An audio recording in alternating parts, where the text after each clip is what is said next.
Yan, good morning Pilipinas, good morning Luzon, Visayas, Mindanao. Nandito naman po ang Batang Mangyan para mag-vlog sa inyo ng good news. Ayan mga kalodi, doon nga pala po sa Albay na naman dito sa atin, kung saan ay inabot na naman yung bagyong Pipito. Yan, nagpapasalamat mo po tayo sa ating mahal na Panginoon at hindi naman po nagrabe ang ilang barangay.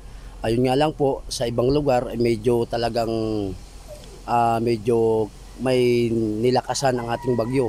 Unang-una sa Legazpi City, dyan po. Tapos sa Tiwi, Albay, ano po. Ayan, sabi ko nga po, ang pag-uusapan ngayon, where, when, who, what. Ano po. Ayan, isang shoutout muna po tayo kay Ma'am Rose Martan at kay Markitan, ano po.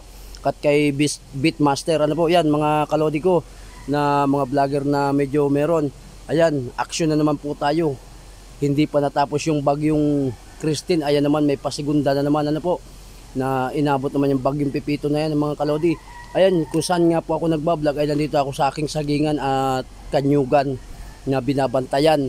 Ayan mga kalodi, sabi ko nga po sa inyo, kahapon pa lang ng alas 4 ay nagbigay na po ng signal ang ating barangay captain. At thank you po Cap Aiden P. Raytana at po sa kanyang mga 7 opisyalis na ipinalikas na yung nasa danger zone at nasa gilid ng mga ilog or sapa, ano po. Yan, at yun nga po, binisita ko kanina sa eskwelahan ng elementary hanggang sa barangay hall. Ayun, at siguro po nasa 40 personas na families ang mga nagsilikas po.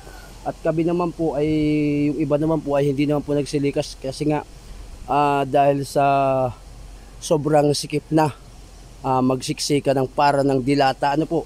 Ayan, pero lahat naman po tayo dinaanan man ng bagyo, ano po. Ayun nga lang po, sabi ko nga po sa inyo, hindi man at inilayo po ng ating Panginoon, ano po. At doon po sa mga dinaanan po ng bagyo, kapit na naman po tayo mga kalodi, ano po. Ayan, meron naman po tayong tutulong na naman ng mga dyan sa gobyerno, yan naman ang aaksyonan.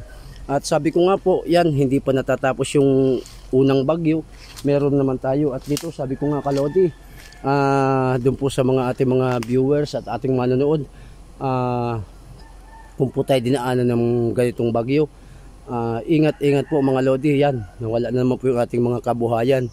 At sabi ko nga po, importante yung pamilya pa rin natin ligtas, ano po. At nagpapasalamat po ako unang-una talaga sa ating Panginoon at doon po sa mga tao na talaga nagchat-chat sa akin at nagko-comment na pray to God. Totoo naman po yun. Ayan, at medyo nga lang po, medyo may kaunti pa rin ditong hangin, tapos medyo pagpatak-patak ng ulan mga kalodi. Ayun po, may mga pamilya dito sa Barangay Matara, okay naman po ang bawat pamilya ninyo dito mga kalodi. Wala naman pong masyadong pinsala, ano po. Yun nga lang, may naiwang mga basura. Tapos syempre, mas may importante pa lang ang gobyerno nating bibigyan ng grasya, ano po, ng ayuda, ano po. Ayan, sabi ko nga po, mag-intay na lang po tayo dun sa mga updateds na doon kay Ma'am Rose Martan, tapos kay Markitan, lahat pang mga ibang vlogger, ano po. Tayo tawag-tawag lang sa kanila at tutulungan naman po tayo ng mga vlogger na yan, ano po. Yan, ingat na lang po mga kalodi. At sabi ko nga po, thank you rin po pala sa ulita doon sa ating mga barangay official, ano po. Yun nga po, nagpapasalamat ako kay Cap Aiden P. Raytana, ano po, na inaksyonan talagang anyan yung concern niya sa tao, kahit nga sabihin siyang medyo galing pa lang sa sakit. Ayan, andyan pa rin yung puso niya para sa mga kabarangay niya, ano po.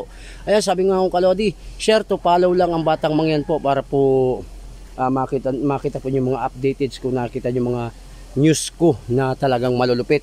At sabi ko nga po, hindi man ako kagalingan na vlogger, pero may angkin talino sa larangan ng pagbablog, ano po, maging sa live, ano po. Ayan, thank you very much po. At shout out na rin pala po dun kay Raymond Buban, tapos kay Jules Liad ng Palawan, at kay Erma Rilores. Okay naman ang pamilya mo, Ma'am Erma, ano po.